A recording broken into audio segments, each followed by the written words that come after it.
I'm the Diversity and Inclusion Manager for Aurecon across Australia and New Zealand, and I'm excited to share with you our approach, our areas of focus, and what you might expect if you were to join Aurecon. And then I'll try to be pretty quick because it's much more interesting for you to hear from my colleagues Kat and Saba afterwards, and do ask any questions that arise. So Aurecon has had a focus on diversity and inclusion for many, many years. And I suppose what's happened in more recent times is that we've really wanted to focus on inclusion, and that is the experience of work that influences everyone. And it's about feeling valued, feeling a sense of belonging, being able to contribute and having equal access to opportunities.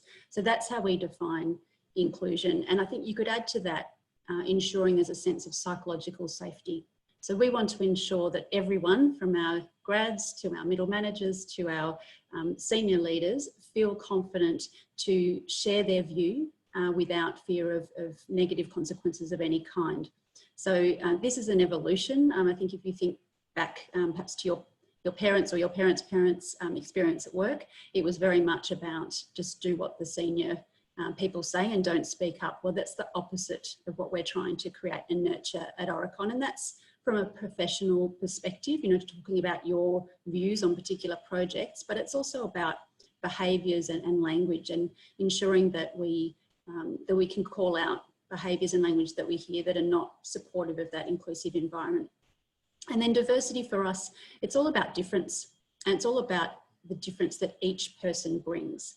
So yes, I'm going to go and talk about some of the specific areas of diversity that we put particular investment into, but Aurecon is very much about the difference that every individual brings and valuing that. I'm not sure what the next slide is, Kelly. Do you want to have a look to see if it's time to move on? Oh, thank you. Yes, this is helpful. What I wanted to share about diversity and inclusion is that it's both a commercial imperative at Aurecon, and it's a cultural imperative at Aurecon. So I've just shared a bit about the culture and the significance of the work that we're doing to build that inclusive culture. But it's also very clearly about the commercial imperative and enabling us to deliver on our strategy. So we call our strategy the blueprint, and diversity and inclusion is a key focus area within that.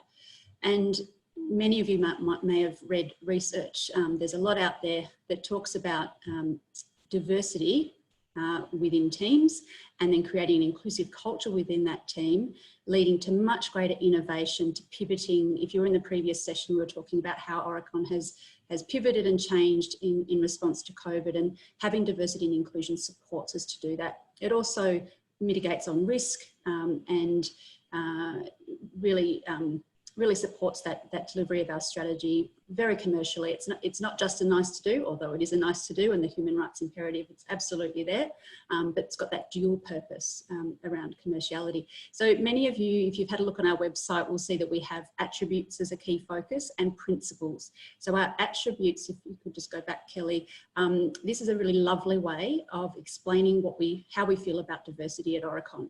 So we have these different attributes that you can read there, and we don't expect everyone to bring every one of those.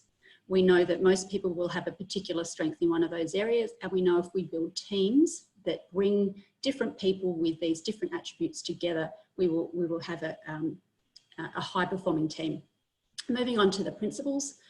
Thanks, Kelly. And I won't go through these, but we have 6 principles that we live by, and you can draw the connection between diversity and inclusion and achieving these. You know, particularly creating a legacy, ensuring that what we build is relevant to all users of that bridge, of that shopping centre, of that train station. And maybe moving on to the next one now, Kelly, as well. Thank you. I just wanted to very quickly touch on the evidence that supports inclusive teams leading to high performance and wellbeing. And there's a lot to take in on this slide, but I believe they're going to be shared later on. But basically, the inclusion index involved understanding which of the respondents fitted into an inclusive team, a somewhat inclusive team, or a non-inclusive team. And then it mapped that against certain criteria that measure performance and well-being. So this is the well-being outcome sort of summary, if you like. And that top bar, the green bar, represents workers in inclusive teams. So you can see throughout the responses to those questions, there is a significantly higher performance around well-being by people in inclusive teams. And if you could move to the next slide, Kelly, just to see that same correlation play out in regards to performance. So this is the first time Aurecon has ever had evidence about our own workforce and the influence of an inclusive team. Again, that top bar being the inclusive team, and you can see the significantly different performance there. So I mentioned before that we do have 3 areas of focus, and those 3 areas include LGBTI+ inclusion, Indigenous inclusion, and so that's different in Australia and New Zealand with our Aboriginal and Torres Strait Islander First Nation people here in Australia, and Maori and Pacifica in New Zealand, which is really awesome to get to know both of those cultures if you are not an Aboriginal person yourself. And then the 3rd area is gender. So we're very much looking at gender equality and how we can disrupt gendered stereotypes for people of all genders. So I'll finish up there. Very happy to take questions at the end. And thank you for this slide. That's a little new dashboard that we have through our engagement survey, which helps us to measure and keep ourselves accountable for diversity and inclusion. I'd like to welcome my colleague Kat now. Kat and I were able to catch up in the Newcastle office. I'm based in Melbourne at the end of last year, and we had a really fantastic conversation, and I was very moved by her story, and so I'm thrilled that she's here today to talk to us. And perhaps, Kat, maybe if you'd like to start by just sharing how you came to Aurecon and what that process was like through recruitment, and what it's been like since you joined. Sure, thanks for that, Penny.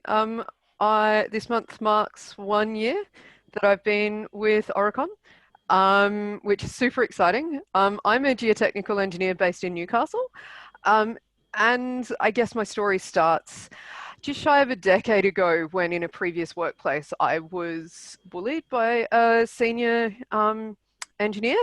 I was, only a few years graduated at that time, and when I went to my manager, it was completely dismissed, and as a result, I developed severe mental illness, and I left work. Leaving work, I expected to pick up another job easily, but unfortunately, I didn't. Anytime I told someone why I'd left work, that's it. The phone would drop, the recruiter would no longer be interested.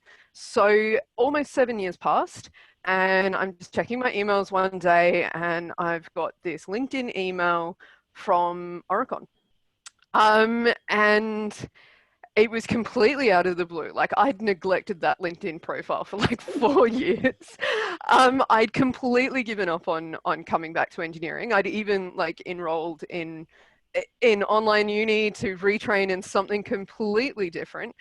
And yeah, so I got the courage to call Aurecon.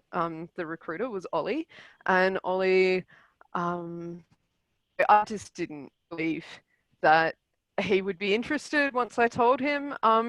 And I just thought, well, I'll be honest, and I'll put it out there on the line. And I said, look, I've been off almost 7 years. I've been dealing with disabling illness.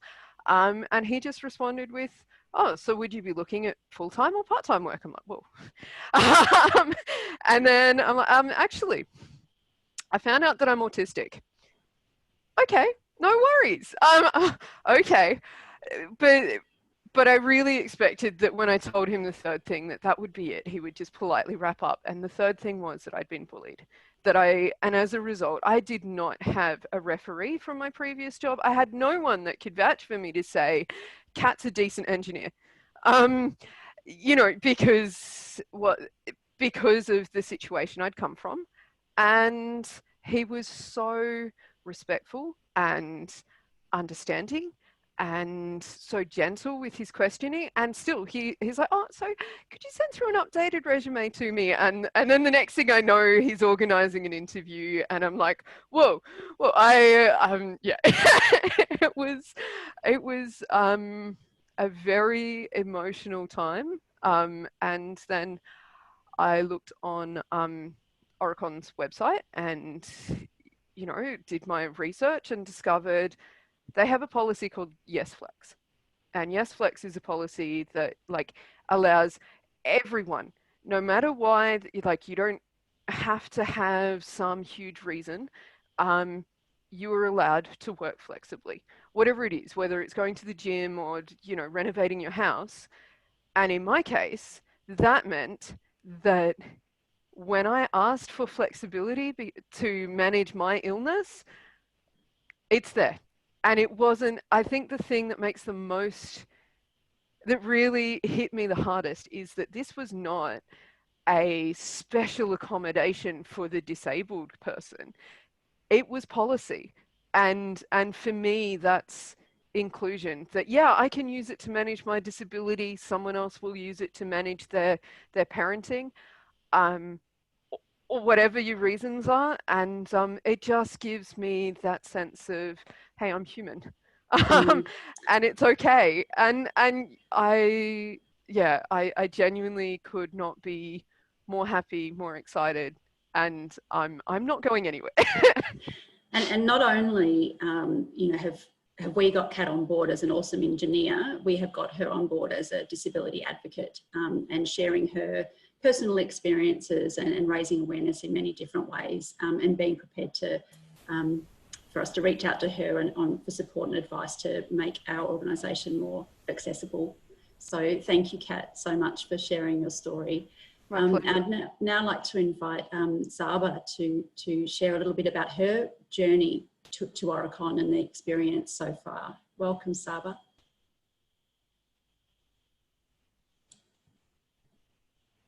Oh, Sabra, you're on mute. And Kelly, would you mind shifting the slide too?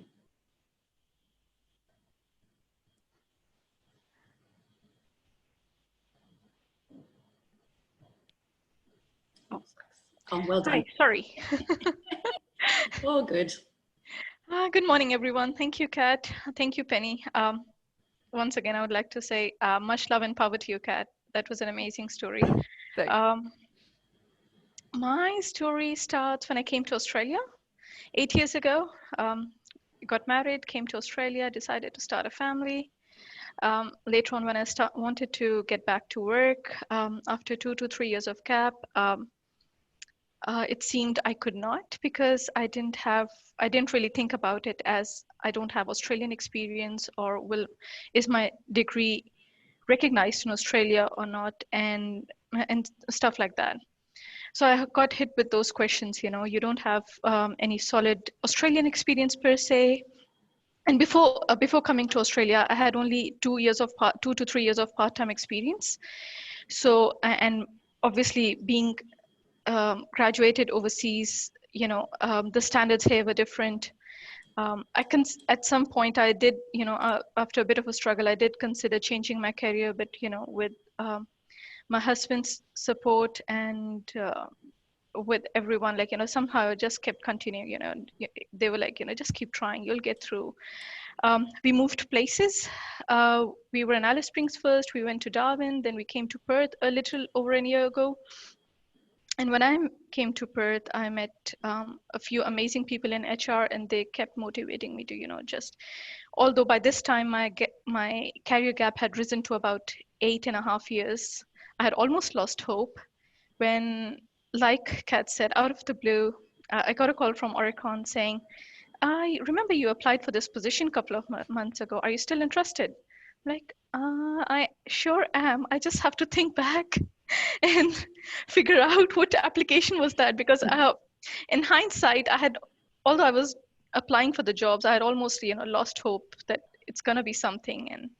And even when speaking to the guy from Aurecon, his name is Matt Parham, and I was thinking, I think he didn't probably read my CV well. He doesn't know the gap I've had. And and yeah, well, anyways, he organized an interview. They heard my story and they brought me in for a chat, a bit of an informal interview, and they said we'll call you for the second round as well. I was called in for the second round, and before I knew it, I got the job. I started working in March, more so at a time when everyone else was losing job and the COVID was hitting hard at everyone. Um, it was sort of a blessing in disguise. I realized Aurecon had this policy, yes flex, where I could, like Kat said, it's for everyone. You could work from home, you could, balance your work and your personal life as well. And it was a big transition for my kids as well, because they never knew mom as a they never knew me as a working mom. I was there for them 24/7 up until now, up until in March. And then but because when the COVID hit, I came to office about 2 days, and third day was the working from home situation started, and that gave me a bit of a transition into work life. So yeah, a bit of struggle there. At times I did lose hope. I didn't think I was going to get through, but yeah, I'm quite grateful for the opportunity that I got with Aurecon. Yeah, that's all I have to say. That's incredible, Saba, and thank you so much for sharing your story. And I think it goes to show, both from Kat and your experience, keep applying for the jobs and keep your LinkedIn up there, even if you haven't haven't looked at it for a few years, because we do go searching for people.